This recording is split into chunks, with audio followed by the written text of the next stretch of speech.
Welcome back, everybody. Today I want to talk about the emperor penguin extinction scam and the science of sea ice dynamics.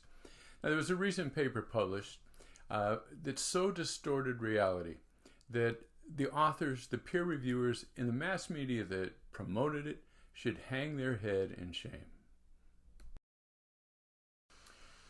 Now, since 2009, the same group of authors has pushed the emperor penguin extinction prediction, despite the fact that emperor penguins have continually increased their numbers. Now, in 2009, the estimated numbers were between 270,000 and 350,000 adults, and the International Union for the Conservation of Nature ranked the species as the least concerned. In 2012, the estimated number of adults increased to 476,000, a 36% increase. Yet the IUCN, due to the pressure from climate models, now categorized the emperor penguin as near threatened. In 2017, the estimated adults increased again to about 595,000. Now, you would think that this would mean a good sign for the emperor penguins, but instead it has led to these extinction predictions. Now, one reason for the uncertainty with their numbers and their rank as how threatened they might be is that the increasing numbers are partly due to a new method of surveying for the numbers of emperor penguins. Using satellite data, LaRue in 2015 showed that they could identify different populations by the poo stains that are left on the ice, and a number of new populations were discovered. Yet those numbers have not been added to the 2017 increase. Now, the drumbeat pushing the extinction prediction for emperor penguins began by a 2009 publication by Genuvrier from Woods Hole Oceanographic Society. Now, they made a news release back in 2009 that the emperor penguins are marching towards extinction. And they focused on a population that was one of the best studied because there was a research station, the Dumont-Deville research station, that was adjacent to where the emperor penguins were residing. So this also became a place where they filmed the documentary, The March of the Penguins. Now, the decline in emperor penguins at Dumont-Deville can be seen in this illustration by a major penguin science researcher, David Ainley. You can see between the 1950s and late 70s that the population bounced between 5,000 and 6,000 penguins. Then in the late 70s, early 80s, the number of penguins plummeted. And Ainley suspected that this was due to rising temperatures from climate change. And so he posted this graph to his website, Penguin Science, is geared for educators, to show as temperatures rise, penguins populations decline.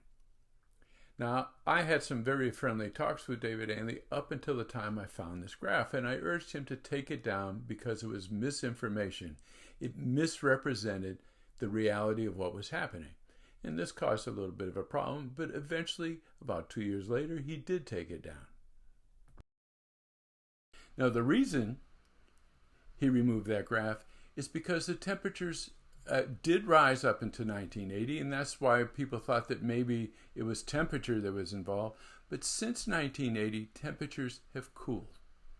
Now, the Genuvrier in 2009, the IPC models predict warm years will become warmer, and taking that into account would only increase the probability of this quasi-extinction. Yet the temperatures cooled, and she knew enough in 2009 to see that cooling trend.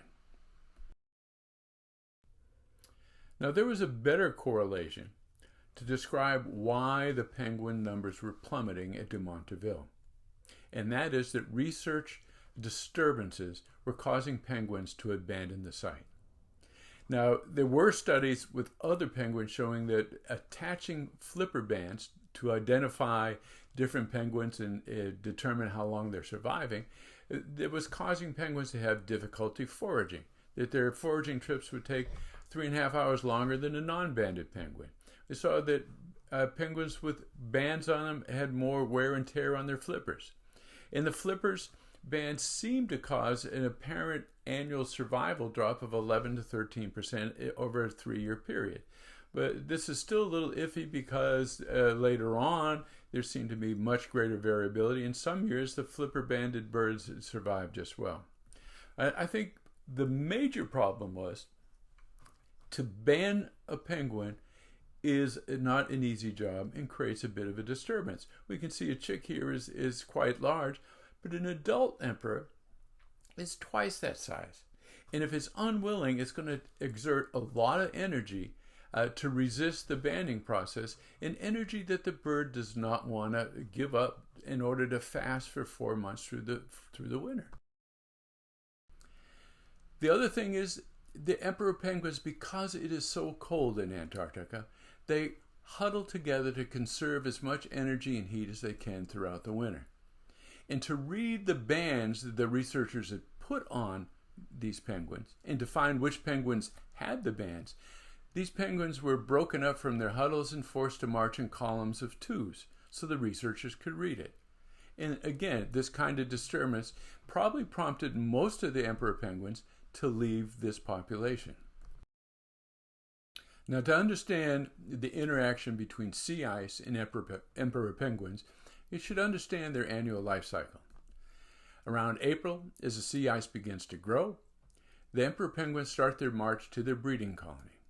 In May, they breed, and by June, they lay the first egg that the male then must balance on his foot for 2 months to keep it from freezing. And the females take off for the open ocean in order to replenish their energy reserves and bring back enough food to feed the new hatchlings. By August, the eggs hatch, and the female's timing of the return has to happen quickly in order to feed the hatchling and prevent it from starving. And then from that point, the males and females alternate going out to the ocean, feeding and coming back with food for the young. By October and November, the young chicks are fairly independent. And because of the extreme cold, they're commonly found in large huddles to prevent themselves from losing too much energy. By December, the sea ice begins retreating. And that is timed now with the chicks' independence. The retreating sea ice makes it easier for the chicks to go forage for food, and so the adults leave them. Now, this dynamic of retreating ice was used by Genovrier's 2021 paper to say that early fast ice breakouts will threaten chicks before they're ready to fledge. Yet there's no evidence that this has happened due to warmer temperatures. But Genouvrier cited a study at Leda Bay. But there's no evidence that the chicks were lost due to melting ice. All that was seen at that study was from satellites. The colony appeared one year and disappeared other years. So we don't know the causes. Now, Genovrier's new study in 2021 said if sea ice declines at the rate projected by climate models, almost all the colonies would become quasi-extinct by the year 2100. Yet Genouvrier has the same data that everybody else has from NOAA. That despite what the climate models say, observation shows that sea ice had increased for the last 30 years. Indeed, there was a drop-off around 2016-2017, but in 2020, the ice is now above the 1980-2010 average. So there is no decline that's predicted by the climate models. If you look at the minimum amount of ice, you'll see that the same pattern. It's baffling to figure out why Genouvrier would prefer the declining trends presented by climate models in contrast to the real-life observations showing an increasing trend in Antarctic sea ice. Now, perhaps Genouvrier was biased by the declining trends in the Arctic sea ice that coincided with beliefs in global warming. Yet the contrasting trends suggest it's not global warming, but regional dynamics that are causing these different trends in sea ice. Satellite photographs of each polar region during maximum sea ice extent provides good illustrations of why these two different dynamics are in play. If we look at the Antarctic, the white circle represents the Antarctic Circle, and everything inside is very cold. Yet the ice extends far beyond the Antarctic Circle, and it extends symmetrically. Now, compared to the Arctic, to the left, the black circle represents the Arctic Circle, and we see that the ice is mostly confined by continents. But there's another issue we see here. Unlike the Antarctic, we see that there are intrusions of warm water that cause melt areas and no ice inside the Arctic Circle, where it should be cold enough to freeze. If you look at the Hudson Bay outside the Arctic Circle to the left, or the Bering Strait up above, is still cold enough for ice to freeze. The reason the ice does not freeze in the Barents Sea is here that warm water from the subtropics via the Gulf Stream enters the Arctic Ocean here and prevents sea ice from freezing. Now, this does not happen in Antarctica because Antarctica is surrounded by the Antarctica circumpolar current, which prevents such intrusions of warm water. Around the coast of Antarctica are polynya. Polynya are areas of open water surrounded by ice. And these polynya are often referred to as sea ice factories. Now, the dynamic at work here is the interior of Antarctica during the winter drops to minus 60, minus 80 below 0 degrees Fahrenheit. That creates dense cold air in a high pressure system that rolls down towards the more relatively warm ocean. Those are known as katabatic winds, and they push the sea ice out away from the continent and expose the open water below.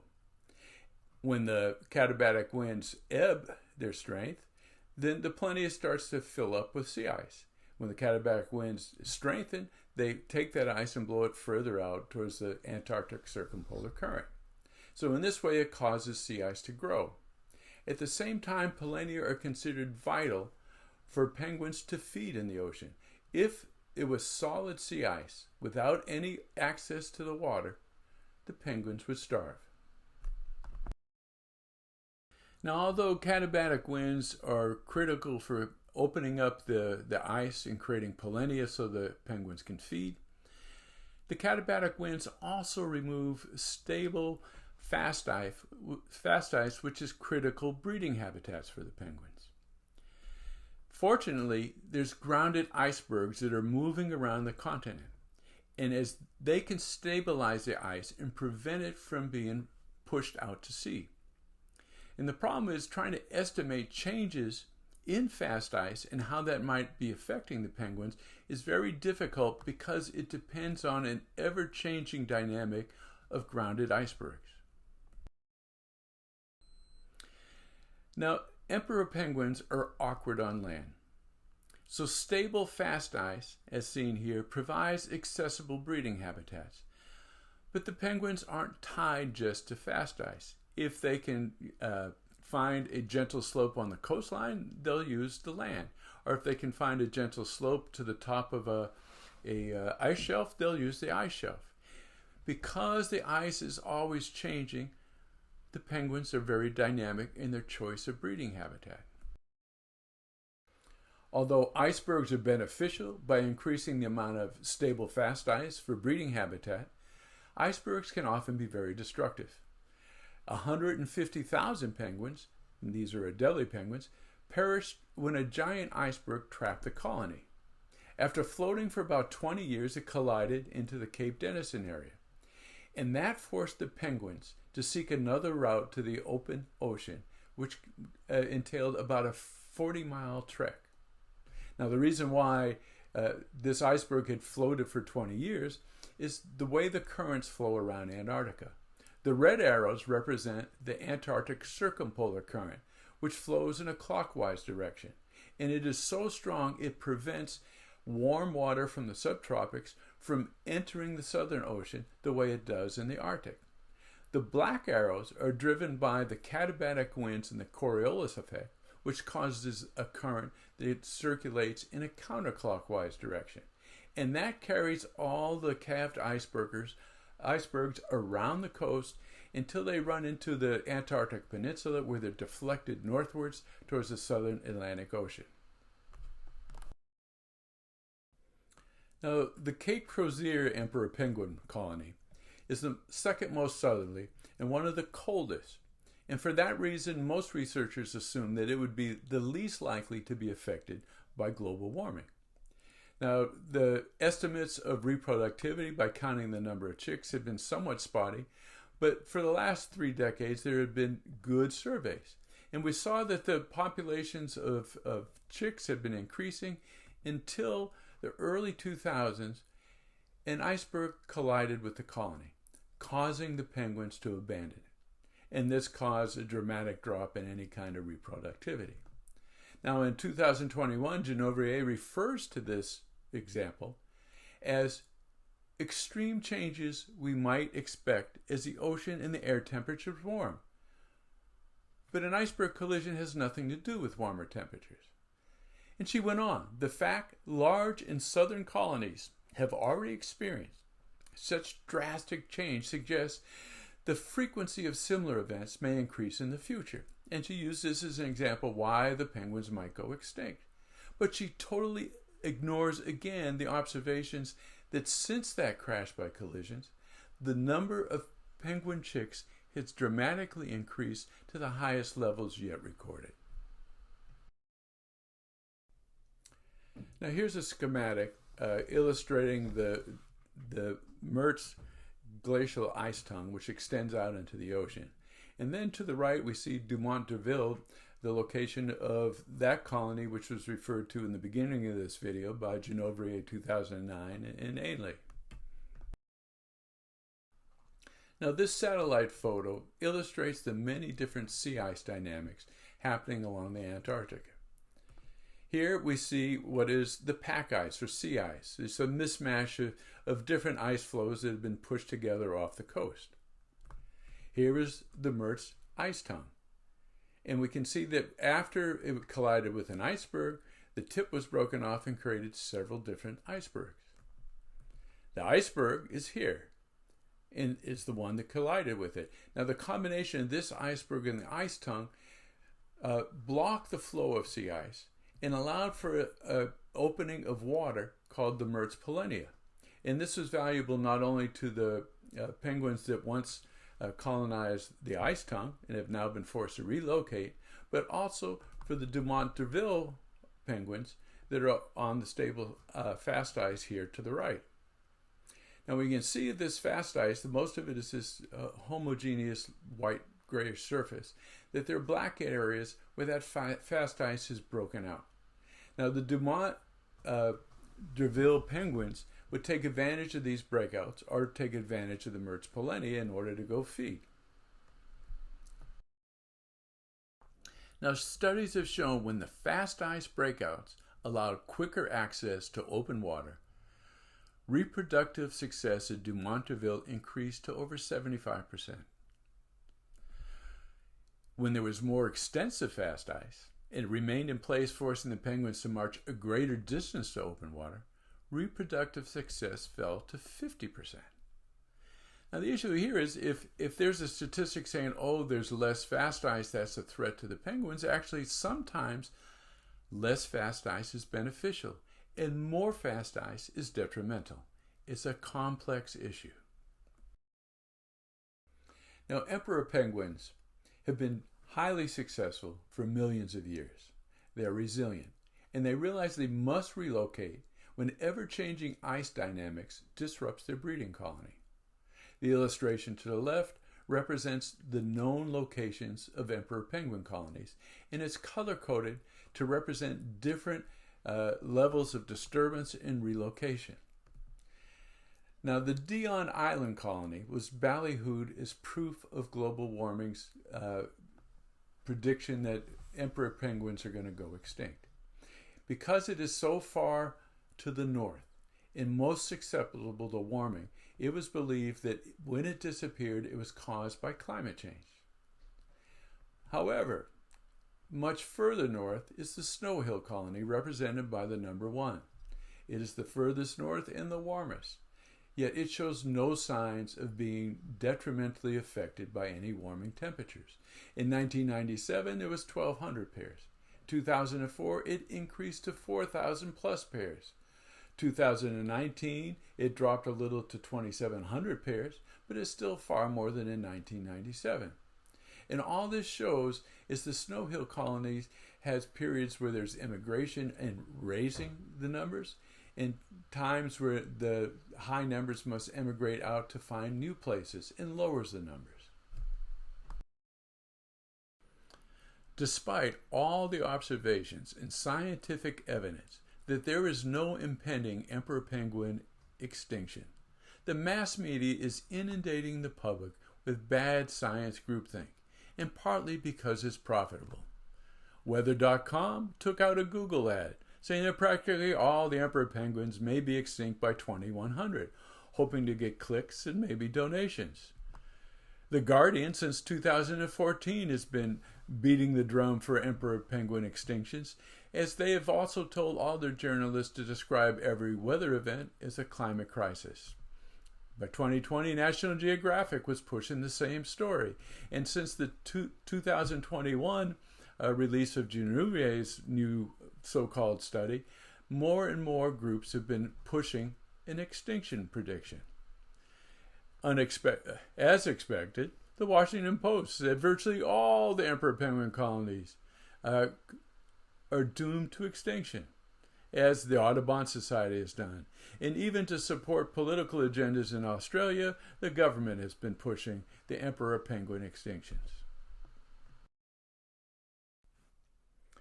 Now, I support the Endangered Species Act because I've seen that it's helped protect truly threatened species. But now, in the name of a climate crisis, it's being dishonestly weaponized. It is the honest, objective science that is now truly endangered. Beware a vicious cycle.